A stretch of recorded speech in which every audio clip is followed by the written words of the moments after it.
Okay, here's a thought to kick things off for you. When you look around, what feels more fundamental? Solid objects like your phone or the trees, or the actions typing leaves rustling. That's a good question. Instinctively, we go for the objects, right? Totally. The standard view is things exist first, and then they do stuff. My phone is here, then I type on it. It just feels like common sense. The cup exists, then the hand picks it up. Seems straightforward. What if we flip that? I mean, completely. What if actions, these processes, are actually the bedrock, and the things we see are just, well, stable patterns of activity? Ah, you're talking about a process-first view instead of substances being primary. Yeah, it's the actions, the becoming, the interacting that's fundamental. It's a bit of a mental somersault, I know, but that's what we're really diving into today. It's a major shift from thinking about substance ontology, reality-made stuff, towards process philosophy, where everything is fundamentally dynamic. It's not just philosophy, is it? You see hints of this in science, too. Definitely. We can look back at philosophers like Heraclitus, the river analogy. Right, never step in the same river twice because it's always flowing, changing. Exactly. Or later thinkers like Whitehead. But then, maybe more surprisingly, you see echoes in modern physics. Quantum field theory, for instance. How so? Well, particles aren't really seen as tiny billiard balls anymore. They're more like excitations, localized ripples or disturbances in underlying quantum fields. The fields, the potential for action, are primary. Huh.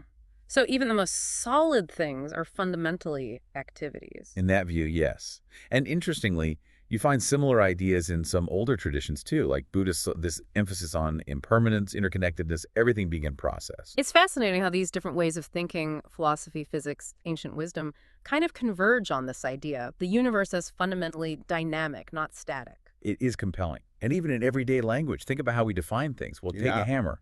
Is it just wood and metal? Or is its essence really the hammering? I see what you mean. It's function, it's action. Right. Or a heart, is it's pumping, a Right. tree, is it's growing, it's photosynthesizing. The activity feels almost foundational. Okay, so if we adopt this action-first lens, how does it help us understand, say, the emergence of complexity in the universe? Which is pretty staggering when you think about it. Well, from this viewpoint, complexity isn't so much about assembling static blocks. It's more like actions creating the conditions for new, more intricate actions. It's a cascade. Especially under the right conditions, like here on Earth. Exactly. I mean, look at Mars or Venus. Right. Mars is this frozen desert. Venus is just hellish acid clouds. It feels like we seriously won some kind of cosmic lottery here. We really did. And it wasn't a pre-written plan. It was a sequence of ongoing processes.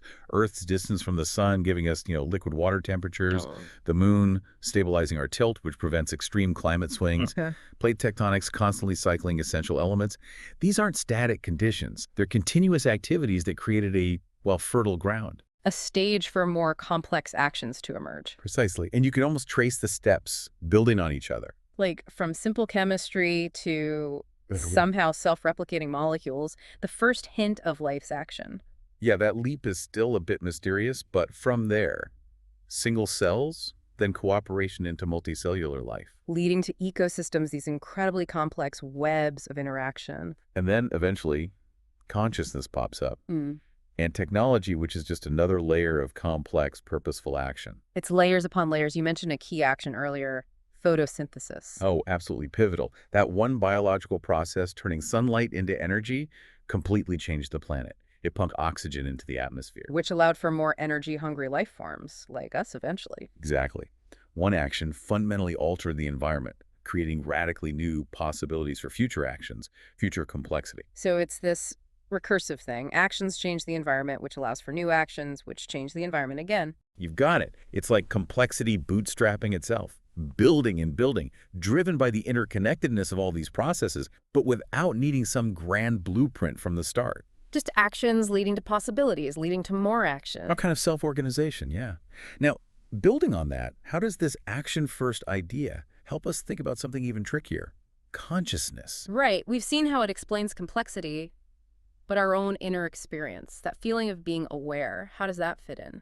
Well, if complexity is this primary unfolding process, maybe consciousness isn't something totally separate.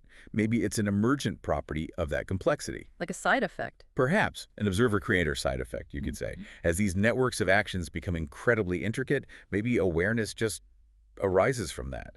The universe, through us, becoming aware of itself. Wow. Okay, so we're both watching the unfolding and participating in it. That's the idea, which of course brings us straight to free will. Yes, the big one. If we're part of these vast processes, how much real choice do we have? We feel free, don't we? We certainly do. And this perspective doesn't necessarily deny that feeling of agency.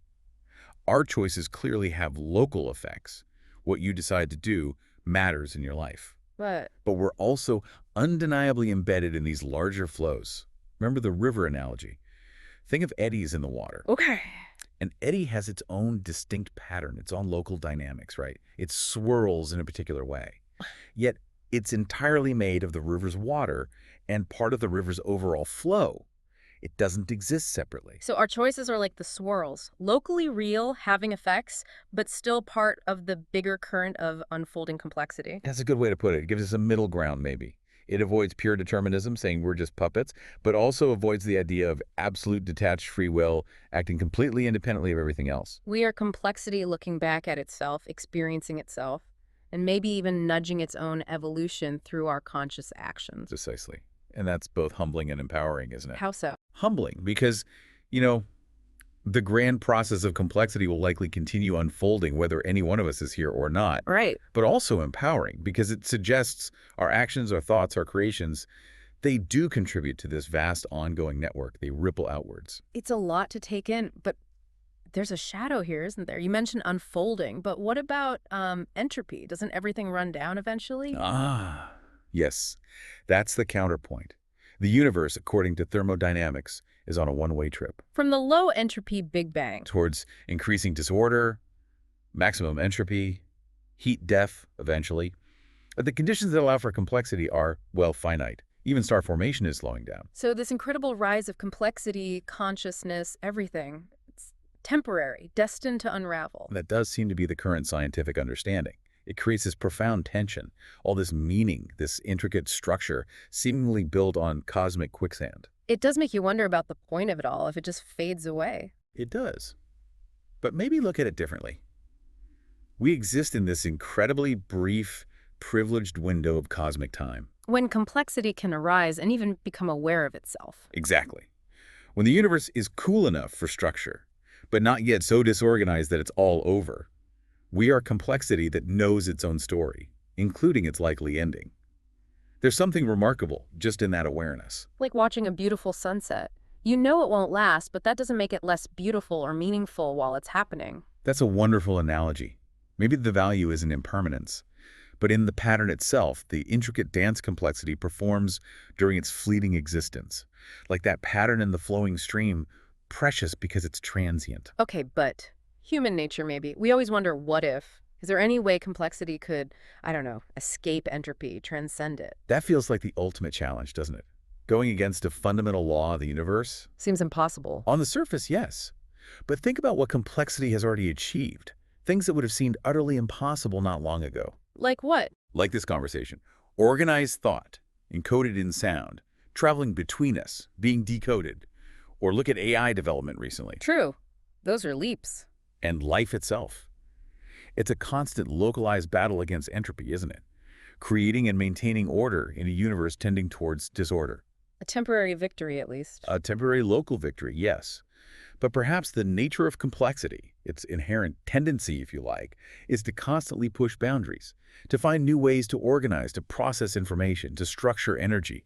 Each level unlocks possibilities that were unimaginable before. So while we can't picture how it could be entropy, the history of complexity shows these emergent leaps into new capabilities. Exactly. We can't foresee the specific mechanisms, but the pattern is one of generating novelty, overcoming limitations. Maybe, just maybe, consciousness itself is a key step. The universe becoming aware of the problem. Aware of entropy and maybe starting to figure out ways around it. It's a speculative leap, of course, but it reframes our position. If that's even a remote possibility, then our role as conscious participants becomes quite significant. Which leads to this idea you mentioned, a cosmic duty. That sounds heavy. What does it mean practically? It stems from that potential.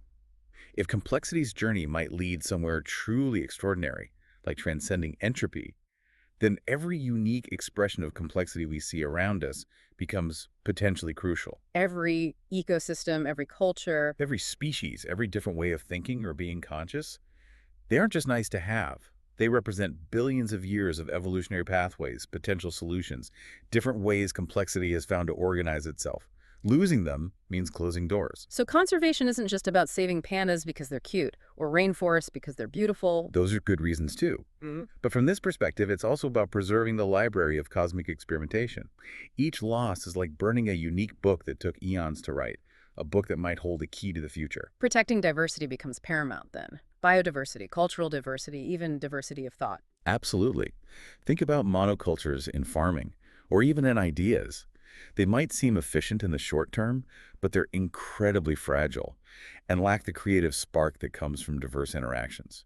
Dominance by any single pattern risks stagnation. Which makes looking at the world right now feel, well, pretty worrying. It does. The rate of habitat destruction, species loss, cultural homogenization, it's alarming. It feels like we're actively, if often unintentionally, dismantling this precious diversity. There's a real sadness in seeing that, knowing what might be lost, especially being part of the system that's causing it. It's a profound challenge. Yeah. And it's easy to feel overwhelmed, like our individual actions don't matter against these huge trends. But you said this duty could be liberating. How does that work? It feels more like a burden. Think about it as a shift in identity, maybe. Imagine you're a single cell, and suddenly you become aware of the whole body you're part of, its complexity, its purpose, its future. That awareness connects you to something much larger. It gives your existence a context, a meaning, beyond just being that one cell. Seeing ourselves as conscious parts of this cosmic unfolding of complexity can do something similar. So instead of feeling lost and small, we can feel connected to this grand, ongoing process. And our choices matter within that process. Exactly. Choosing to be a conscious steward, even in small ways, gives our actions weight. Preserving something, creating something new, fostering understanding. It's not just for us, it's contributing to the whole unfolding network. Keeping those pathways open. Keeping pathways open. It connects our everyday efforts, recycling, supporting local artists, learning something new, having respectful disagreements, connects them to this potentially vast cosmic narrative. So we loop back to where we started, actions creating reality. And now it's our conscious actions helping shape what complexity might become next. We're a complexity that's woken up, looking around, and realizing we can participate. We're not just passengers, we're part of the crew, maybe even helping to steer, however slightly. That feeling of purpose, then, isn't out there somewhere to be found, but it's in the participation, in being a conscious expression of this unfolding. That's the beauty of it, perhaps. We're tiny specks, yet we hold this unique position of awareness within the process. We are the universe experiencing itself and nudging its own becoming. So, a final thought for you, the listener. Maybe your actions matter profoundly, not because of some guaranteed outcome, but because they are woven into this immense, ongoing exploration by complexity. Every conscious choice is a contribution to what's possible. And perhaps, just perhaps, those contributions are playing a part, however small or unforeseen, in complexity's grandest adventure, learning, growing, and maybe, just maybe, finding a way to endure. In that, you can find belonging and real purpose.